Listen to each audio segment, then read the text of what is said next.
ये वो मकान है जो स्वतंत्रता संग्राम सेनानी के पुत्र यानी कि शंकर दत्त जी के पिताजी ने बनवाया था। बहुत पुराना मकान हो चुका है और जीर्ण शीर्ण हो चुका है।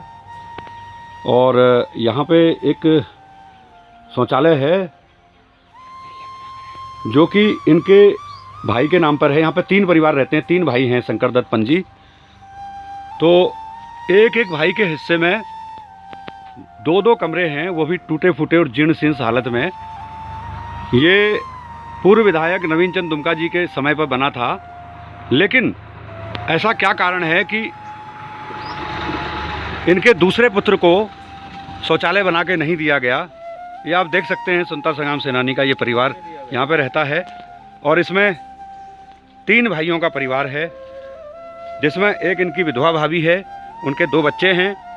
और ये जो 2 कमरों का मकान दिखाई दे रहा है आपको, ये सामने वाला, ये जो है इनका है शंकर दत्त पंजी का। इनके भी 2 बच्चे हैं। और एक परिवार, एक भाई इनके इस वाले, ये सामने वाले में रहते, इसमें भी 2 कमरे हैं। तो ऐसी दयनीय स्थिति में रहने का ठिकाना नहीं है। और आपने भी देखा कि जिन हाथों में कलम होनी चाहिए, वो छोटे छोटे बच्चे आज बिन माँ के बच्चे अपने जीवन यापन के लिए बोझा उठाने को मजबूर हैं, गोबर निकाल रहे हैं।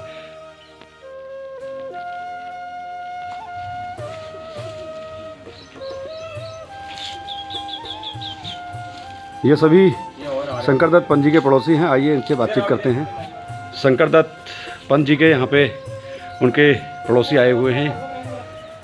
जब पता चला कि हम लोग इस कहानी को शूट कर रहे हैं, तो पड़ोसी यहाँ पे एकत्रित हो गए थे। तो चलिए उनके जो अन्य गांव वाले हैं, पड़ोसी हैं, उनसे बातचीत करते हैं। ये गांव के बुजुर्ग हैं, आइए इनसे बातचीत करते हैं। नमस्कार, क्या नाम हुआ आपका? मेरा नाम हीरा सिंह। हीरा सिंह जी, बताइए कि ये जो यहाँ पे शंकर दत्त पंजी रहते हैं और इनके पिताजी भी एक्स आर्मी वाले थे, देश की सेवा करी, और इनके दादाजी स्वतंत्रता संग्राम सेनानी थे।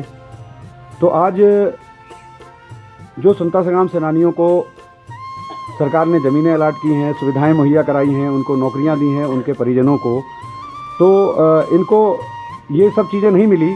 और ये अपनी लड़ाई, अभी तक ये 3री पीढ़ी इनकी पहुंच चुकी है, लड़ाई लड़ रहे हैं। तो इसमें क्या कुछ कहना चाहेंगे आप? क्या करना चाहते हैं हम? सरकारी सुविधाएं देनी चाहिए। हाँ, देनी चाहिए। स्वतंत्रता संग्राम सेनानी, जरा जोर से बोलिए। स्वतंत्रता संग्राम सेनानियों जो पुत्र है या पुत्री है, उनको जो हक है स्वतंत्रता का मिलना चाहिए। आपका शुभ नाम क्या हुआ? अशोक सिंह। अशोक सिंह जी। तो आइए इनसे बातचीत करते हैं। जैसा कि आप जानते हैं कि स्वतंत्रता संग्राम सेनानी, जिनकी बदौलत आज हम आज़ादी की सांस ले रहे हैं और हमारे देश के नेता आज़ाद देश में राज कर रहे हैं, जिनकी बदौलत आज सारा देश आज़ादी का अमृत महोत्सव भी मना रहा है, ऐसे में इनके परिवार को सुविधाएं न दिया जाना सही है कि गलत है? गलत है सर। इनको मिलना चाहिए। बिल्कुल मिलना चाहिए, हक मिलना चाहिए सर। देश की सेवा करके तो इनको मिलना चाहिए पूरा हक। अभी बीच में इनकी पत्नी का निधन हुआ था, वो कैसे हो गया था? आकाशीय बिजली गिरना और उनका जो है बेहोशी की हालत होना, बस यही मतलब उसमें जो शिकायत मिली है, फिर क्या उसमें पोस्टमार्टम रिपोर्ट में वही हमें जो बता रहे हैं। तो ग्रामीणों का कहना ये है कि आकाशीय बिजली गिरने से इनकी मौत हुई थी, इनकी पत्नी की। और इनके 2 छोटे छोटे बच्चे हैं जो बेसहारा हो चुके हैं, बिन माँ के बच्चे हैं। और छोटी सी उम्र में सारे घर गृहस्थी का काम इनके छोटे छोटे बच्चों के कंधों पर आ पड़ा है। ऐसी स्थिति में नैनीताल जिला प्रशासन को सोचना चाहिए कि इस गरीब परिवार का हक मारकर उन्हें आखिर मिलेगा क्या। आकाशीय बिजली गिरी है, दुर्घटना हुई है, और जो कि एक प्राकृतिक आपदा है, जिसमें प्राकृतिक आपदा के रूप में जो सरकार द्वारा निर्धारित मुआवजा है वो मिलना चाहिए, लेकिन अभी तक नहीं मिला। और तहसीलदार, पटवारी, कानूनगो आदि इन लोगों की रिपोर्ट इनके फेवर में नहीं आई, क्योंकि इनके पास देने के लिए रिश्वत नहीं थी, देने के लिए पैसा नहीं था। अगर इन्होंने पैसा दिया होता तो इनके मुताबिक रिपोर्ट बन जाती और जैसा वो चाहे वो घोषित कर देते, आपदा भी घोषित कर देते और आपदा के नाम पे खुद भी खा लेते और थोड़ा बहुत इन लोगों को भी दे देते। यही सब चला आ रहा है, यही भ्रष्टाचार है, यही राम राज। ये हैं शंकर दत्त पंजी के छोटे छोटे बच्चे, 2 मासूम बच्चे हैं। आप देख सकते हैं कि किस कदर गरीबी और मुफलिसी में यह परिवार अपनी दरगुजर कर रहा है।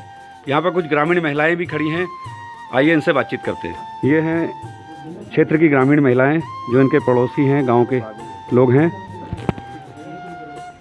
और इनसे बातचीत करते हैं। और ये जो सामने ये खड़ी हैं, ये स्वतंत्रता संग्राम सेनानी परिवार की दूसरी बहू हैं जिनके पति की मृत्यु हो गई है। इन्होंने बताया कि आंगनबाड़ी के लिए इन्होंने अप्लाई किया था, लेकिन इनको आंगनबाड़ी भी नहीं मिल पाया। बताइए कुछ क्या कहना चाहेंगे आप? सर हमने मतलब आंगनबाड़ी, ज़रा जोर से बोलिए। आंगनबाड़ी के लिए ट्राई किया था, लेकिन हमें नहीं मिल पाई वो मतलब सुविधा। तो हम इसके लिए मतलब नौकरी के लिए अपने बच्चों को परिवार पालना मुश्किल हो रहा है हमें। तो हम ऐसे छोटे मोटे स्कूल में जाते हैं, इससे हमारा गुजारा भी होना असंभव है। आपके कितने बच्चे हैं? 2 बच्चे। 2 बच्चे हैं, एक तो ये है, एक लड़का है। और बेटा कहाँ है? वो मम्मी पापा के संग में रहता है। अच्छा, वो मम्मी पापा के साथ में वहाँ रह के पढ़ाई कर रहा है। तो आपका शुभ नाम क्या हुआ? मेरे लड़का अच्छा, ये बताएंगे कि ये जो शंकरदत्त पंत जी की पत्नी की मृत्यु हुई थी वो कैसे हुई थी? आकाशीय बिजली गिरने से ही हुई थी, पर पता नहीं रिपोर्ट में ऐसा क्या हुआ, वो तो वही जाने अब जहाँ से रिपोर्ट बनी। और इससे इनके घर में मतलब स्थिति बहुत ख़राब हो गई है। 2 छोटे बच्चे हैं, उनके ऊपर सारा घर के काम उन्हीं के ऊपर आ गया है। आपका शुभ नाम क्या हुआ? सुविधा नहीं दी गई। आप बताइए कुछ क्या हुआ था? तो क्या हुआ, आकाशीय बिजली के कारण हुआ था। हम लोग थे यहाँ पर ना बारिश हुई थी, आकाशीय बिजली गिरने के कारण हमें गिरी हुई मिली। हम भी आए उठाने, हम ही लोग आए थे। अब रिपोर्ट के मुताबिक तो पता नहीं क्या हुआ। तो ये हैं ग्रामीण महिलाएं हमारे साथ, जिन्होंने बताया कि इनकी पत्नी की मृत्यु आकाशीय बिजली गिरने से हुई थी, और इसके बावजूद लालकुआं तहसील और नैनीताल जिला प्रशासन द्वारा इनको ना तो कोई मुआवजा दिया गया। और सबसे बड़ी अफसोसनाक बात यह है कि यह स्वतंत्रता संग्राम सेनानी परिवार पिछली 3 पीढ़ियों से, यानी कि इनके दादाजी, इनके पिताजी और जब ये शंकरदत्त पंत जी लड़ाई लड़ रहे हैं, लेकिन आज तक सरकार ने इनकी कोई सुध नहीं ली है। यह बड़े अफसोस की बात है कि मैं आज देख रहा था कि कुछ स्थानीय नेतागण तिरंगे झंडे के साथ आज़ादी के अमृत महोत्सव की बधाइयाँ दे रहे थे। अरे कैसी बधाइयाँ, जब एक तरफ स्वतंत्रता संग्राम सेनानी का परिवार भूखों मर रहा है और दूसरी तरफ आप आज़ादी की अमृत महोत्सव की खुशियाँ मना रहे हैं। धिक्कार है आपकी शासन प्रणाली पर, धिक्कार है आपकी सरकार पर। ऐ मेरी माँ, मेरी यादों को तो दिल में बसा लेना। ऐ मेरी माँ, मेरी यादों को तो दिल में बसा लेना। बदनाम ना हो ये आंसू दामन में छुपा लेना। ये आंसू दामन में छुपा लेना। आज़ादी की सम्मा पर तेरा भी ये परवाना। आज़ादी की सम्मा पर तेरा भी ये परवाना। खुद शौक से जल जाए बस इतनी सी दुआ करना, बस इतनी सी दुआ करना। मैं याद अगर कभी आऊँ आहें न भरना। मैं याद अगर कभी आऊँ आहें न भरना। तू मेरी निशानी को सीने से लगा लेना। तू मेरी निशानी को सीने से लगा लेना। आए तेरे कूचे जब राख मेरी उड़कर। आए तेरे कूचे जब राख मेरी उड़कर। उस राख पर तू एक नई दुनिया बसा लेना, एक नई दुनिया बसा लेना। ये शब्द थे शहीद राम प्रसाद बिस्मिल के, जो उन्होंने 18 दिसंबर 1927 को लिखा था। तो साथियों, ये है आज़ादी के परवानों की वो मिसाल जो हंसते हंसते फांसी के फंदे को चूम गए। और यहाँ मैं जब बात कर रहा हूँ पंडित नारायण दत्त पंत जी की, तो शायद उन्होंने भी यही सोचा होगा और वो आज़ादी के लिए निकल पड़े, हंसते हंसते अपने प्राणों की आहुति देने के लिए। और उन्होंने स्वतंत्रता संग्राम आंदोलन में भाग लिया। लेकिन आज उनकी इस लड़ाई का सिला क्या मिला उनके परिवार को? उनका परिवार आज भुखमरी के कागार पर है। कैसी विडंबना है, ये कैसी आज़ादी है और ये कैसा आज़ादी का अमृत महोत्सव। स्वतंत्रता संग्राम सेनानी के पोते शंकरदत्त पंत जी हैं, ये दिखा रहे हैं अपने कागजात, इन्होंने जो हाथ में पकड़ रखे हैं। ये जो है ये क्या चीज़ है सबसे आगे? ये एक मान सम्मान है मेरे दादाजी का, जो उनको देश आज़ाद करने पर यूपी में श्री कमलावती त्रिपाठी जी मुख्यमंत्री जी द्वारा भेंट किया गया था। ये उनका मान सम्मान है। नीचे मुख्यमंत्री जी का नाम है, यहाँ मेरे दादाजी का नाम है। ये ताम्रपत्र है मतलब? ये ताम्रपत्र है। अच्छा, उसके अलावा आपके हाथ में कुछ और कागज़ दिख रहे हैं, क्या क्या है, जरा बताएंगे? ये मेरे जो परिवार के 10 के 10 आंदोलनकारी हैं, यहाँ तक कि गोविंद वल्लभ पंत जी भी जो पन्नगर में विश्वविद्यालय के नाम से जाने जाते हैं, उनकी मूर्ति भी है, वे भी मेरे बिरादर थे। इस प्रमाण पत्र में लिखित है पटवारी जी द्वारा मोहर। ये मेरे दादाजी का अजमेर मॉडल जेल का सर्टिफिकेट है। ये जेल का सर्टिफिकेट है, ये वो प्रमाण पत्र है जिससे सिद्ध होता है कि आपके दादाजी अजमेर जेल में रहे। ये मेरे पुत्र का इलाज है। जब वो जमनेजात पैदा हुआ था तब से उसके पेट में रोग था, जिस समय मेरे पिताजी का मुझ पर सहयोग था। पूरी सर्जरी हुई थी, 4.5-5 लाख रुपये का खर्चा आया था। परिस्थिति दोबारा बनने को है और मैं उसका जांच तक नहीं करा पा रहा। मतलब 4.5 लाख रुपया करीब आपका खर्च आ गया है अपने पुत्र के इलाज में, लेकिन पिताजी जिंदा थे। अच्छा, वो खर्चा आपके पिताजी ने उठाया था उस समय। और ये सब मकान बना जो है सब पिताजी ने बनाया, तब से मैं बेघर हूँ और बेसहारा हूँ। साथियों, यह कैसी विडंबना है कि आज आज़ादी का अमृत महोत्सव मनाया जा रहा है पूरे देश भर में, और एक स्वतंत्रता संग्राम सेनानी परिवार अपने बच्चों का इलाज कराने के लिए भी मजबूर है। उसके पास इतना पैसा नहीं है कि वो बच्चे का इलाज भी करा सके। कैसी आज़ादी और कैसी आज़ादी का अमृत महोत्सव, ये सारी बातें इस बात की ओर संकेत करती हैं कि सरकारें चाहे किसी की भी रही हों, सबको केवल सत्ता हासिल करने से मतलब था। जिन लोगों ने देश के लिए कुर्बानियां दी वो सब आज हाशिए पर चले गए। बड़ा ही अहम सवाल है कि कुर्बानी देने के लिए देश की आम जनता और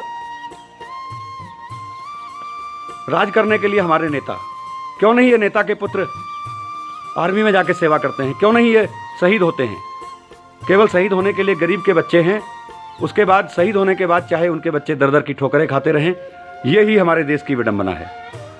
तो दगड़ियों, ये थी पंडित नारायण दत्त पंत जी और उनके परिवार और उनके पोते शंकर दत्त पंत की सारी कहानी, उनके परिवार की सारी समस्याएं, उनके गरीबी और मुफलिसी में गुजर रहे दिनों की दास्तान और उनकी अथाह पीड़ा जो मैंने इस ब्लॉग के माध्यम से उकेरने का प्रयास किया है और जगाने का प्रयास किया है 100 करोड़ हिंदुस्तानियों के ज़मीर को। यदि इस वीडियो को देखने के बाद आपका ज़मीर जागेगा और आप इस शहीद परिवार के लिए कुछ करना चाहेंगे तो ये मेरे लिए बड़े सौभाग्य की बात होगी और मैं समझूंगा कि मैं अपने इस वीडियो बनाने के मकसद में कामयाब हो गया हूं। साथियों, यदि आज हम इस स्वतंत्रता संग्राम सेनानी परिवार के काम नहीं आए तो धिक्कार है हमारी इंसानियत को, धिक्कार है हमारी आज़ादी के जज्बे को और धिक्कार है हमारी इंसानियत को जो शर्मसार करती है यह देखकर कि आज यह शहीद का परिवार और उनके बच्चे किस हालत में हैं। ये हम सबका नैतिक दायित्व बनता है। तो मैंने अपने इस ब्लॉग के माध्यम से ये सच्चाई आपको दिखाने का प्रयास किया है। यदि इस सच्चाई को दिखाते हुए किसी की भावनाएं आहत हुई हैं तो मैं उससे हाथ जोड़कर क्षमा प्रार्थी हूं, लेकिन जो सच है वह मैं बोलूँगा, जो हकीकत है वो मैं आपको दिखाऊंगा। अगली उसी के साथ मैं आशा करता हूं कि आपको यह वीडियो अच्छा लगा होगा। प्लीज़ यदि अच्छा लगे तो लाइक कर दीजिएगा, सब्सक्राइब भी कर दीजिएगा और शेयर भी कर दीजिएगा। तो मिलते हैं कल के नए ब्लॉग में, तब तक के लिए दीजिए मुझे इजाज़त और देखते रहिए आनंदा भावरी यूट्यूब चैनल। धन्यवाद, नमस्कार, पहला।